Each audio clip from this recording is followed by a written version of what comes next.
and welcome to Mock the Week. I am Dara O'Brien. Joining me this week are Andy Parsons, Joshua Whitcomb and Ed Byrne, Chris Addison, Hugh Dennis and Hal Cruttenden.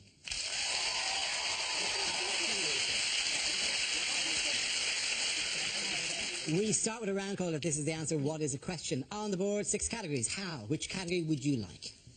Sport. Okay, the category is sport. The answer is yoga, sushi and ice. What is the question? Is this what Eric Pickles uses to deal with trapped wind? Is it what would the 3 wise men have brought Jesus if he was born in Notting Hill? You think your Chinese tattoo says keep the faith. What does it actually mean? Is it in fact just what does Madonna smell of? Is it 16 years from now, what will my son tell me when I ask him what A-levels he's doing? Is it name 3 things Nigella won't be asking Charles Saatchi to pay for anymore? Is it Pingu's Rider? He did nothing. I'm doing nothing until I get more sushi in here. What is the strapline to the hit Japanese television programme? The loose-limbed fish-eaters of the Arctic.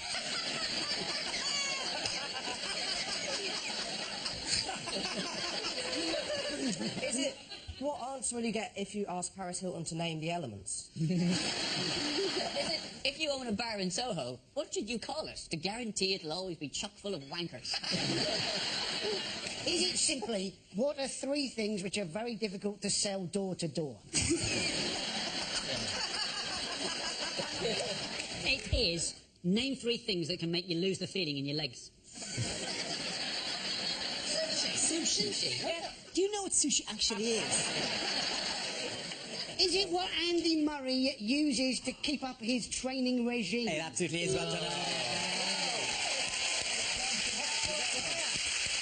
Yes, the question I was looking for, name 3 things that were part of Andy Murray's preparations for his historic Wimbledon win. This is news that in scorching temperatures, Andy Murray defeated the world number 1 Novak Djokovic to become the first British man in 77 years to win the Wimbledon men's singles final. An integral part of helping Murray achieve his success was his health and fitness regime, which included yoga, a 6,000 calorie a day sushi-rich diet and post-match ice baths. Did you watch it? Did you enjoy it? Did I watch the ice bath? The ice bath. No, that wasn't broadcast. Apparently, he actually has ice baths in a wheelie bin. And I think that can't be enjoyable, can it? Particularly if he does it on a Tuesday and gets carried away by the cancer. It was a historic moment because it was after years of naysaying, years of doubt, years of, can it be done? After 77 years, Andy Murray proved that Scottish people can operate in that temperature. I know that last year Andy came into the studio after after not winning the final. It's kind of become a little tradition, and I don't want to make a big thing of it, but he's in the back of the room tonight there, enjoying the show so far, Andy, laughing away there. Yes. Don't freeze frame it. It gives it away. We sent the invitation. He's had a shave since the final. We're laughing away. I love that one. Do you like that one as well, Andy? Do you think that's very funny? Laughing away. Very, very good. The fact that the bloke who was here last year behind him's come back again. Good job, Terry there. Hiya, Terry. Pleasure to have you here. Yes, he trains using sushi diet. What they do is they give him a load of sushi and then he has to run around the conveyor belt trying to get it. That's been a major part of his training. That's why his training is so expensive. Those little plates add up, don't they? Man, sometimes they go, green plate, and you drop all the red plates and just go for green plates and get them instead. It's actually it's a really difficult game to understand. So I think they make it deliberately difficult to make it more exclusive. So everyone's going, why does it go 15, 30, and then 40, love, and it's 40, 30, and surely it's 40, 40, and they go, no, don't be silly, it's juice, you peasant. They deliberately are designed like that. They have made it particularly difficult. What is the go-to? What is the mystery number after 40? In my head, it's 60. I've always presumed it's 15, 30, 40, 60, but they never say it. I know, actually, I genuinely, this isn't funny, this is actually true. Get off your side. Get off your side. I've misread the memo.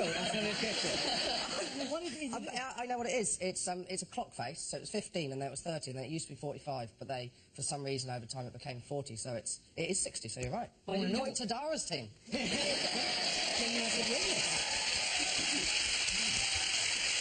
this stage, I'm actually in the lead. Have I wandered into the wrong studio? It's a question of sport. We're going to play the mystery guest round. And what happens next? Yeah. Maybe it's Andy Murray. He's still up there laughing away. You would think, Zara, that maybe if Andy Murray was here, he could have answered your question himself. Probably, yeah. Although he wouldn't. If you'd asked him a question, he'd have gone, well... Oh, Christ. It does, doesn't it? Every time he makes even winning sound like quite depressing. Everything's like, oh well, you know, the first set once I tried to grow a beard, it's just one sweat. I don't even like tennis. I'm just too scared to tell my mum. I am. There was a fantastic radio commentary just when he got to the first of the 4 championship points. The commentator said, and now the moment that none of us in our wildest dreams imagined would happen. And you think, you couldn't imagine that the world number 2 might be, have a very limited imagination. I started thinking, what else is this guy going to be absolutely shocked by? He opens a door with a handle. He goes, never in my wildest... There's a whole other room in here. It was 50 degrees heat, though, wasn't it? And he wasn't wearing a hat. And you're thinking, you know, he's strawberry blonde at best. And Djokovic was wearing a hat. And then I went off to make a cup of tea. I came back, and Murray's wearing a hat, and Djokovic isn't. Yeah. It seemed like there was only one hat. It was almost like they'd changed ends, and Djokovic had taken off his hat, was mopping his brow, and Murray had thought, I'm having that. This kind of idea that there's been 77 years of hurt isn't true, is it? Because No. There's been no one who's been going just like, well, hey, you're right, mate. Sorry, I just remembered we haven't won Wimbledon in 74 years. We're going to have to take the day off work. The pain is too much. He's only 26. He hasn't been waiting 77 years. Can we just clear that up? But the Queen, he got a message from the Queen, didn't he? She is like, she's in her 80s. For 77 years, she's been waiting to send that message. And the message she sent was, congratulations for finally succeeding after 77 years. It's a message she'd pre-written for Prince Charles. They say, like, Andy Murray's is so inspiring because he trains so hard. And I go, that's not inspiring, because that means I don't want to do this. And what would be inspiring if they said, he's not just won Wimbledon, he gets up at 11 o'clock, has a fry-up, then he goes to the leisure centre hungover, and then he goes to Cineworld. And he still wins Wimbledon. There we go, that's an inspiring guy. Sitting in the chair between hands going, oh, go on again, go on. Underarm here. He nearly didn't get to the final, though. Did you watch the semi-final? Yes. They brought the roof on, so he was 2 sets up, he was whatever, he was ahead anyway, and they closed the roof, and his whole momentum went. And the reason they closed the roof, it wasn't raining, they didn't close it to stop the rain, they closed it because they thought it might get dark. And you have to have the roof closed to have the lights on. You have to have it shut to turn the lights on. It is the reverse of a fridge. Have they thought of just turning on the lights? Apparently the reason why they can't do that is because so close to Heathrow, a plane might land on them. They're not, planes aren't moths. You know?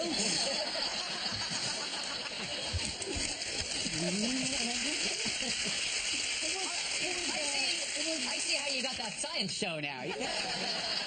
Planes are not moths. Do you know what? It is, the whole thing, though, is going to change Britain. I think all this week, children will be getting out tennis rackets and they'll be phoning up their local club and finding out it's too expensive to join. My favourite headline was the Sun. You know, everyone's been looking at all of his preparation, everything that's led up to this, and the Sun had a headline that said, Murray's amazing routine that turned him into Superman Day, right, which they think is a pun on Superman and Andy, but actually just makes him sound like the world's campiest. It's a job for Superman Day! I do burglars wear those stripes, they are so funny.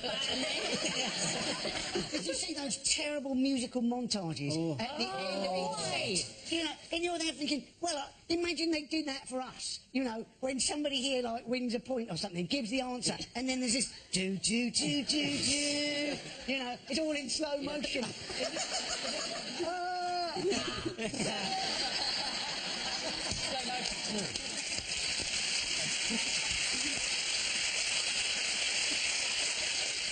That's a good week, by the way, for British sport anyway. And Chris Froome. I love Chris Froome because he's got a name that sounds like what it sounds like when he goes past you.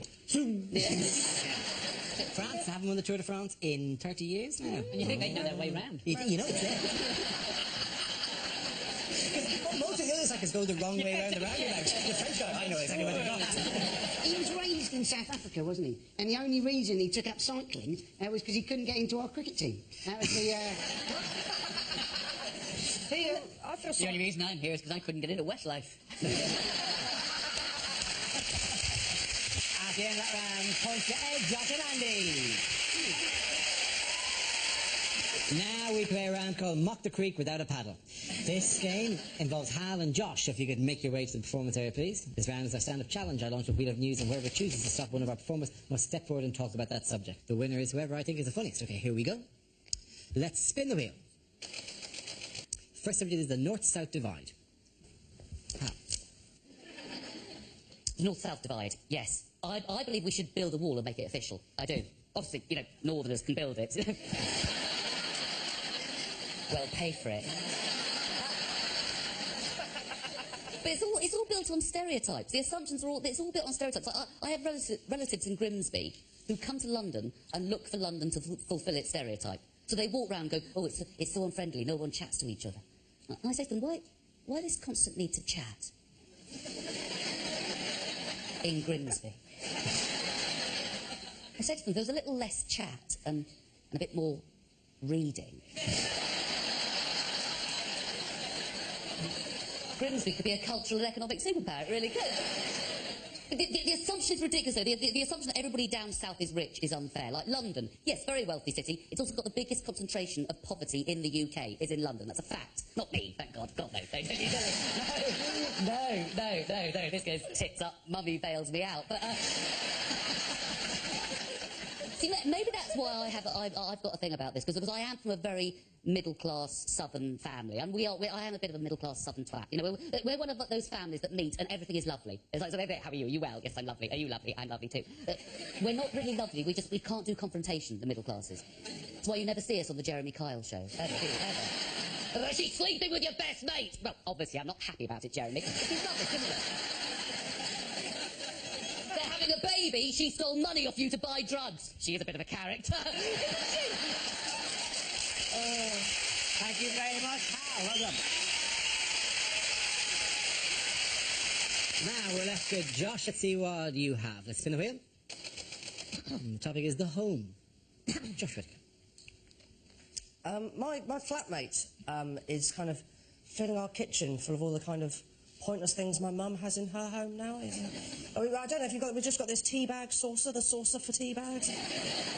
It's a very useful item. If you haven't got it, what it is, it's a saucer that you keep halfway between your kettle and your bin. It's basically for when you make a cup of tea and then you get the tea bag, look across at the bin and go... Well, that's a journey, isn't it? Well, that's 3 or 4 yards. I need a stop off. That's like driving to Leeds. I can drive time. Then you walk halfway, put your tea bag down, go back, pick up your cup of tea and walk past the bin and out the kitchen. All we've done is create a kind of tea bag death row. That's all we've done. We've got a tea bag sauce on our breakfast bar. If you haven't got a breakfast bar, what it is, it's an extra yard of sideboard. And it's for eating your breakfast. So when you wake up in the morning, you want to eat your breakfast, but you think, bloody hell, it's too early for a table, isn't it? I mean, I can't handle one of them until lunchtime. What I want is something slightly higher and less comfortable. That's what I'm looking for. There's one thing I don't want to eat at 8 a.m. It's a bar. That is the reason I feel so shit in the first place. Well done to both of you. Again, there are points to both of you. Come on back.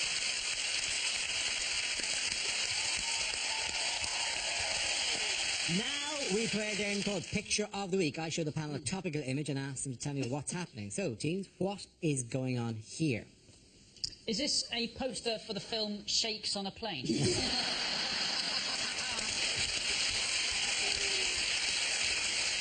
I don't know what it is, but whatever he's done, he's thought, I'm going to sit here, the other 2 windows haven't got curtains. I think, to me, it looks like an Islamic fundamentalist fruit machine. Someone's got... So they get 3 beers. Brilliant. Someone is thinking just 2 more stickers and I've completed my Panini World Terrorist sticker. Is this the new Al Qaeda edition of Guess Who? Does he have a beard? No. This is the new design for the new red stripe can. It does look like it looks like someone's painted the stripe while it's taking off. So sort of Just like the shop is making, no! Is he doing that joke where he's pretending to walk down the stairs? Is it, you chose blind date number 2? This is a really easy game of Where's Abu? Is he saying, after flying EasyJet, I admit the West isn't as decadent as I thought? Is in fact, he's been flying with EasyJet, and he's going, damn these airport delays. I was clean shaven when I bought it. Do you know who he is? It's Alan Qatada. It's Alan Qatada, yeah. Isn't he got? It's a lovely name, isn't it? I'm not trying to big him up, but Abu Qatada. It does sound It is like delightful, yeah. It sounds like he's like a magician who works on a cruise ship called Abu Car. Is that Abu Car? Ta-da! That's why they didn't want to get rid of him. They've been trying to get rid of him for 8 years. But the first 3 years, they just stood over him and went, Abu Qatada. He wouldn't go. Presumed it's what fed his fury at the West, is the fact that people kept dancing as Abu Qatada. No, I do not want any coconuts or a banana. Stop saying have a banana. Yes. Why is it news? Why is it news? It's because when they first started trying to deport him, Fred Perry had just won Wimbledon. Do you know what the real killer? He could deport at 2:46 a.m. like into Sunday. He doesn't know that Murray's won. To him, it's still 77 years apart. That's not the only reason he's pissed off. He's been here 20 years, and they're just getting rid of him just as the sun's come out. Exactly, yeah. I've never seen anybody so desperate not to go back to Jordan since Peter Andre.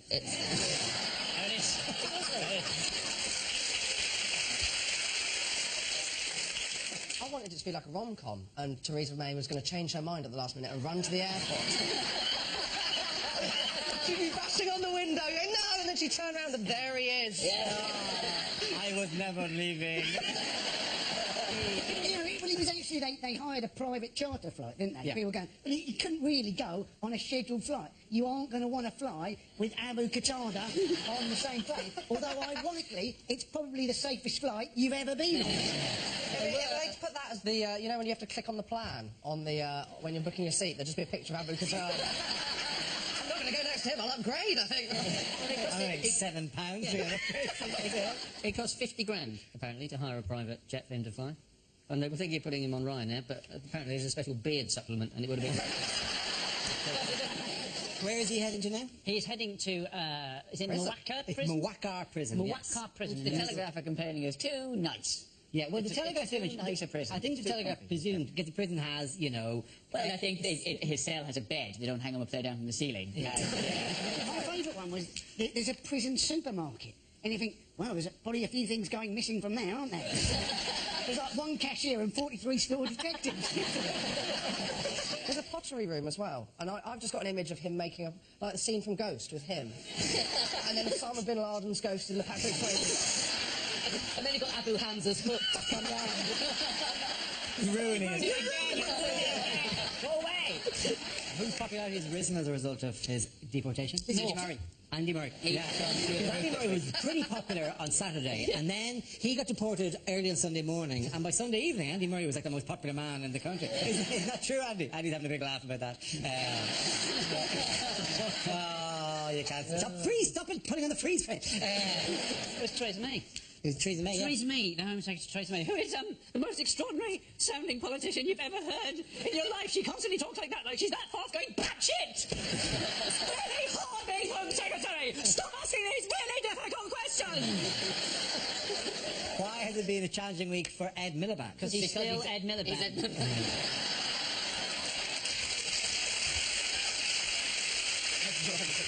May we have some specifics, please? Is his brother coming to stay? How are things in New York? Really good, actually. Yeah. Okay. Oh, really? You think we should move on from this? Okay. Where did Andy have tea the day after his win? Number 10. Yes, he did. He went to number 10. There were political leaders there. Yeah. Well, and they laughed. They laughed awkwardly, the political leaders. There they are, all laughing, while Andy Murray looks on going, what happened? Do you think nothing amusing has happened? Why are you all laughing? He's still laughing now. Look at him there. There he is, just laughing away. Oh, God, I wish he'd come again this year. He's not on his radar. You know, last year when he lost in his moment of need, we looked after him. Now he can't be asked, can he? He's sworn with the Prime Minister. He's dead to us. I think it's fair to think that we were there when he needed him, and now we let him fly. We let him fly away. Go. If he loves us, he'll come back to us. I don't think we need to worry. Since he came to see us, he's won the US Open, he's won Olympic gold, he's won Wimbledon. I've heard Arsene Wenger's been on the phone for tickets. The phone to Ed, Josh and Andy. Now we come to scenes we'd like to see. So if everyone can make their way over to the performance area, I'll read out this week's topics and then we'll see what our panelists can come up with. Okay, here we go. The first subject is unlikely things to hear on daytime TV. Well, these four date from the early part of last century, some wear and tear, a little bit of tarnishing there. But please welcome today's loose women! Welcome to Channel 4 Daytime, or as you said to your boss this morning, working from home. Well, coming up next, two programmes you don't want to get confused. Escape to the Countryside and Bargain... Hang on. The next programme is Pointless. It's the Jeremy Kyle Show.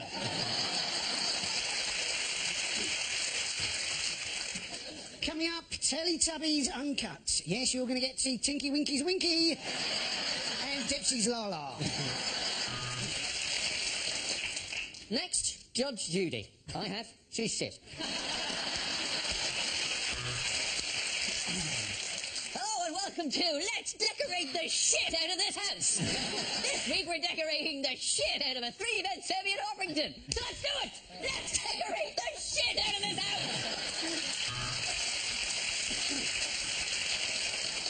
Next up, another property programme, which is pretty offensive when we consider you're all unemployed. Hello, welcome to This Morning. I'm Philip. I'm a man on television, so I can go grey and look older. This is Holly. One wrinkle and she's finished.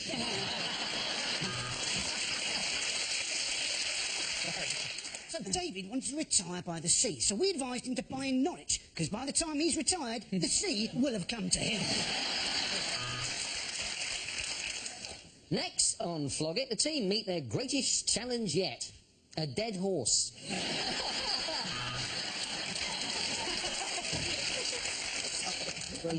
And now a trip round Dara O'Brien's head in Hair Hunters.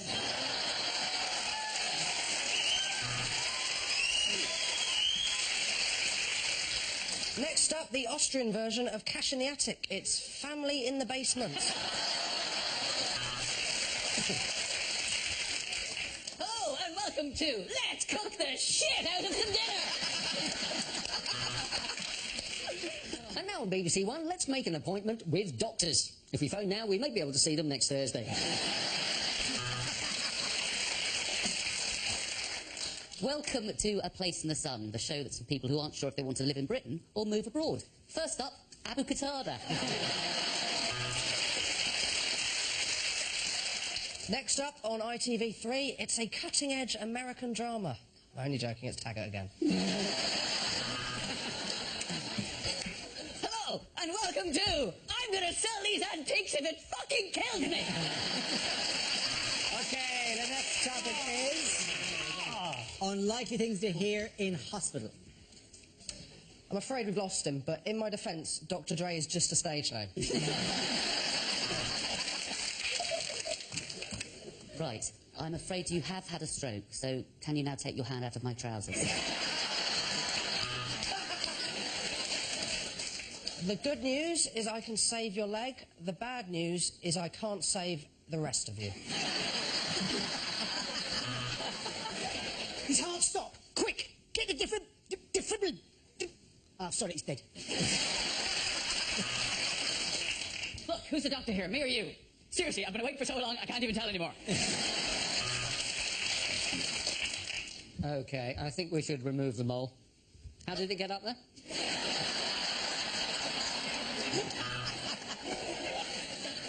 Welcome to Ash Oxford Hospital, why not join me in playing Pregnant or Fat?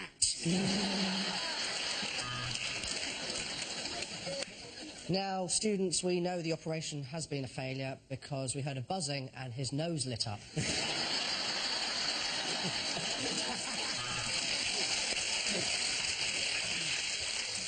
Welcome to the cardiology unit.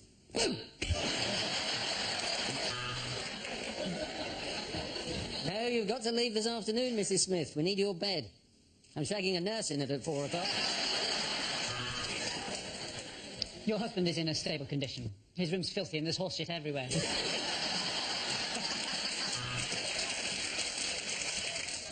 You could look at it that way, or you could think of it as gaining a hook.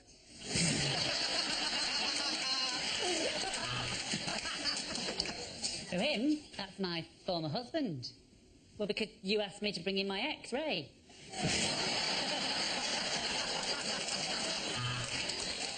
I'm afraid we're a bit short of time today. Do you mind if we pull the sheet over you now?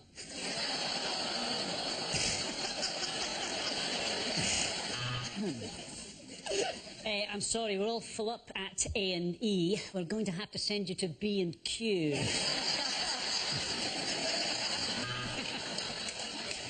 You'll just feel a small prick, and then I'll pull my trousers up and won't bother you again. Now, what seems to be the... Fucking hell! Okay, the point for the Chris here in the house.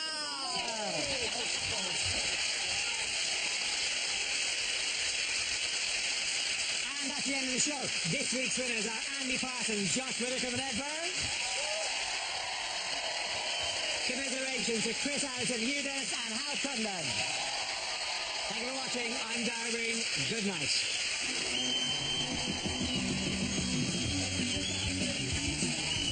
And Dara's back for more mocking at the same time next week. No holding back Lord Sugar next over on BBC One in The Apprentice, Why I Fired Them.